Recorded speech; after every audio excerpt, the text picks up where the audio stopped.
Well, that was definitely an interesting Busch Clash, to say at least. For the first time for that race being on the Daytona road course, I have to say the racing overall was definitely pretty good.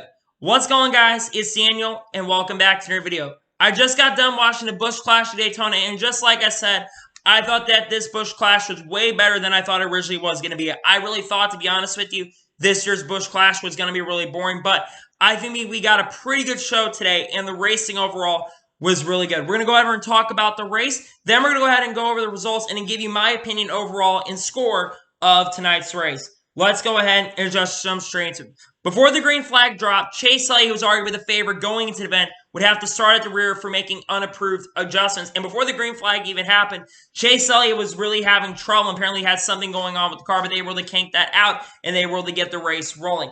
The green flag would drop with the pole sitter Ryan Blaney taking the lead really early, but off the first couple corners, Denny Hamlin was able to take the lead and was able to pull away. On lap 2 or 3 of the race, Joey Logano got some damage on the front of the car, on the front of his hood, and that would affect the outcome of the race for him. You have to pit a couple times to fix the damage on the race car. And Kevin Harvick, who had a very adventurous race, to say at the least, ended up spinning off of the bus stop. There was a lot of dirt on the track, so Kevin Harvick spun off the bus stop. A lot of drivers put some dirt on the racetrack, and that would affect the outcome of the race for a guy like Kevin Harvick. The first caution of the race would actually come out around lap 9 for debris on the racetrack for dirt. These guys seem to be a little bit practiced for the Bristol dirt race. It would definitely have issues with grip all night. That would be the first caution of the race. We would then go back green flag racing on lap number 11 with Ryan Blaney as the race leader. And on the ensuing restart, Ryan Blaney actually overdrove the corner, and then there was a couple more things that happened. He got into Martin Truex Jr. coming off of turn number 1, and then Kevin Harvick once again spun out in the first couple corners on the ensuing restart, and Tyler Reddick was able to get the lead for one lap, and then Denny Hamlin and then Brad Keselowski was able to lead for a couple of some good battles over there, and then Denny Hamlin was able to take the race lead. Then some strategy happened. Chase Elliott, Kurt Busch, guys like them decided to pit coming up to the competition yellow. If you pit before the end of lap 15, you can make your pit stop. And Martin Truex Jr. before then ended up taking the race lead. But Martin Truex Jr. actually, he would end up missing the bus stop, missing the chicane coming off the front stretch because he thought the pace car was going to pick him up, and he would have to go to the tail end of the longest line in this race. And there were a couple other penalties that took place as well. Joey Logano had too many men over walls. He was trying to make some repairs. And Alex Bowman also had a pass-through penalty as well, and he would have to start at the rear and the tail end of the longest line. We then go back racing with about 17 laps to go in the race, and Denny Hamlin would be able to take the race lead and was able to take the lead for a couple of laps. And then on lap 23, about 13 laps to go, a caution would come out for the 41 of Cole Custer. Something really strange happened. It seemed like the engine broke or there was a brake failure that would end up taking place for Cole Custer. It was something really strange that took place on that, and he would end up falling out of the race, and the car would go on fire. So that really was unfortunate for Cole Custer, who actually was really having a good run. We thought he was stopping because he missed his chicane, which he actually did, but I think he had a major issue going on with this race car at that current point.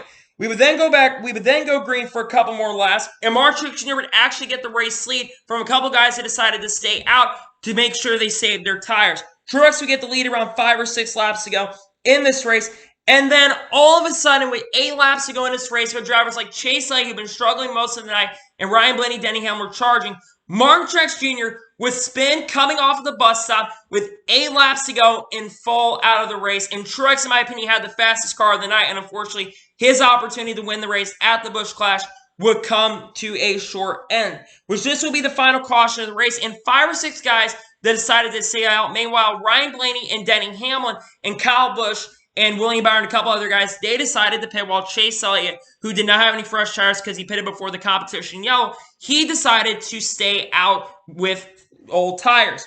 We then go back racing with 5 laps to go, and this is going to be a race to determine if the fresher tires could get up to the front or if the older tires were able to hang on. We would then get a really classic last couple laps were really good. Chase Elliott would hold off Ryan Blaney for a couple laps. They were really close to one another. Then Ryan Blaney made the move with 2 laps to go in the race, and then the racing got really good between Chase Elliott and Ryan Blaney because Chase Elliott was outbraking Ryan Blaney a lot better. Chase is way better in the braking, and Blaney, though, had a way better car, but Chase on the corners was really closing in on Ryan Blaney for the victory. As it came to the white flag, the battling got really good. A lot of beating bang, some side-by-side definitely for sure. And coming off of the front stretch down into the chicane, Chase Elliott was sent it into the corner, and he would get into Ryan Blaney, spinning Ryan Blaney, coming off of the corner. Chase overdrove the corner, lost it coming to the line, and Kyle Busch, out of nowhere, comes out and passes Ryan Blaney and Chase Elliott, and Kyle Busch was able to steal the victory here in the Busch Clash, and Kyle Busch starts off the year in a lot better way than it did in 2020 after he wrecked out last year's Busch Clash. Kyle Busch steals the victory and gets a win in the Busch Clash after an incredible finish. Now, let's go ahead and start off with the crash between Ryan Blaney and Chase Elliott. In my honest opinion, it was just a racing incident, but it was also Chase Elliott's fault because Chase Elliott sent it in there, and he got into Ryan Blaney. Ryan Blaney was definitely frustrated, and Chase Elliott also, he apologizes, but there's a couple other drivers he definitely were wrecked, not Ryan Blaney. He's good friends of Ryan Blaney, so it really, really sucks. I hope this doesn't start a rivalry between Chase Elliott and Ryan Blaney, but that would be what would happen. But Kyle Busch, man, steals a victory in this race and leads the last lap. That was really, really impressive. Now let's go ahead and go through the race results of this event. Kyle Busch steals the win. Kyle Busch definitely had a pretty fast car. Definitely a better way to start off the year. Congratulations, Kyle Busch, of stealing the win here at Daytona. Chase Elliott finished at second. I'm going to be real with y'all. Chase Elliott, I thought, was really going to dominate this race and have the faster car, and I thought he was going to charge way up to the front, even with it being easier to pass. And Chase Elliott's car was just not that great, but at the end of the race, he was really charging up to the front, and I thought he was going to get up there at the end of the race. And I really thought that if the race stayed green without Truex's incident, I really think he could have had a shot at overall winning the race. Joey Logano gets a strong third-place finish. Tyler Reddick actually ended up finishing fourth, but he ended up getting into a couple cars at the end of this race. He got into Chris Buescher, who was running fourth at the time, and he also ended up getting to Alex Bowman, which that would screw those guys out of a shot of winning, but Bowman ended up finishing decent as well, with some damage as well. William Byron with a solid fifth-place finish. Good job for William Byron. Sixth place goes to Denny Hamlin. Seventh place for Alex Bowman after some contact. Eric Jones gets an eighth-place finish. Ricky Stenhouse Jr. finishes ninth, and Matt DiBenedetto finishes 10th in tonight's Busch Clash. 11th place goes to Austin Dillon. Austin Dillon actually had a pretty good night. He did better than where he finished. He was running in the top 5 most of the night, but gets 11th place finish. Not bad to start off the season. Eric Almirola finishes 12th. Ryan Blaney, after the contact and spinning coming to the line, Ryan Blaney finishes 13th, which is a shame because I thought he had the best car at the end of the event. Ryan Newman finishes 14th. Kevin Harvick, after a very finishless run, bounced back a little bit and gets a 15th place finish. Not a bad bounce back for Kevin Harvick. Chris Buescher, after having damage coming out pit road, he finishes 16th. Brad Keselowski finishes 17th. Early in the race, Keselowski was up in the top 5 for the beginning of the event, but there was no way he could come back and finish 17th. I think Keselowski also ended up spinning around with 3 or 4 laps to go, and he had to come down pit road as well. Ty Dillon finishes 18th. I expect a little bit better from Ty Dillon, to be honest with you. I think he was in the top 15 at points in the event, but he was not able to get up to the front. Kurt Busch finishes 19th. Cole Custer finishes 20th, and finishing last in 21st place is Martin Truex Jr. So now, let's go ahead and talk about and give you my score of tonight's Busch Clash at Daytona.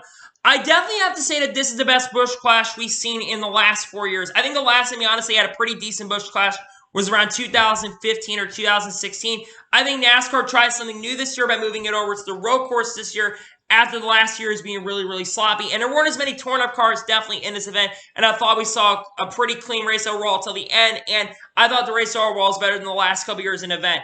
That being said, I definitely think this race could have definitely been better, but there was definitely a good point of this race where it was really, really solid, and I thought tonight's race was solid. I'm going to give tonight's race a 7.5 out of 10. I think there are definitely points in the race that could have been better, to be honest with you. But overall, I thought the race was really, really solid in a pretty good way to kick off the 2021 Speed Week. We got Daytona 500 qualifying tomorrow. Then we got the duels on Thursday, then the Truck Series, the Xfinity Series race, and the Cup race. Hopefully, rain is able to hold off, and we can see some pretty good racing like this. What a great way to start off the season. The score for the first race is a 7.5 out of 10.